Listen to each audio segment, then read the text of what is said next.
Hello, কী অবস্থা সবার? কথা বলবো মেট্রো রেলের কয়েকটা বর্তমান সমস্যা নিয়ে। সমস্যাগুলো আসলে সমাধান করতে পারলে মেট্রো রেল চলাচলে আরও বেশি আরামদায়ক হবে। সেটা হচ্ছে আপনার অধিক যাত্রীর চাপে কিন্তু এখন মেট্রো রেলে যাতায়াত অনেক কঠিন হয়ে যাচ্ছে, সবার জন্য অনেক কষ্টসাধ্য হয়ে যাচ্ছে।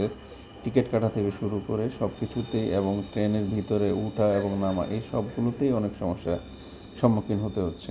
তো বিশেষ করে ট্রেন একটু স্লো আসার কারণে ট্রেনের পরিমাণ যদি আরও বাড়ানো যায়, আরও ঘন ঘন যদি ট্রেন দেওয়া যায়, তাহলে আমার মনে হয় এর সমস্যা ম্যাক্সিমাম সমাধান হয়ে যায়। দেখতে পাচ্ছেন কী পরিমাণ মানুষ, ওঠা এবং নামা অনেক কঠিন হয়ে যাচ্ছে। এর ভিতরে কিন্তু অনেক পকেট মারের সম্ভাবনা আছে। ঠিক আছে? তো আপনার হচ্ছে যদি ট্রেনটা একটু ঘন ঘন দেওয়া যায় তাহলে কিন্তু যাত্রীর পরিমাণ কমে যাবে কিছুটা। এবং হচ্ছে আপনার যেখানে টিকিট কাটে সেখানে ইনস্ট্যান্ট টিকিটের মেশিন যেটা আছে সেটা যদি আপনার আরও বাড়ানো যায় পরিমাণে প্রত্যেকটা স্টেশনে, তাহলে আমার মনে হয় এটা সলভ হবে। আপনারা দেখতে পাচ্ছেন কী পরিমাণ মানুষ সবসময় লাইনে থাকে টিকিটের জন্য। অনেক সময় বেঁচে যায়, এই জন্য সবাই মেট্রো রেলে যাতায়াত করে। কষ্ট হলেও দাঁড়ায় থাকে, অনেকের গাড়ি থাকা অবস্থাও মেট্রো রেলে যাতায়াত করে। তা আপনাদের কাছে কী মনে হয় এই সমস্যাগুলো সমাধান কেমন হবে?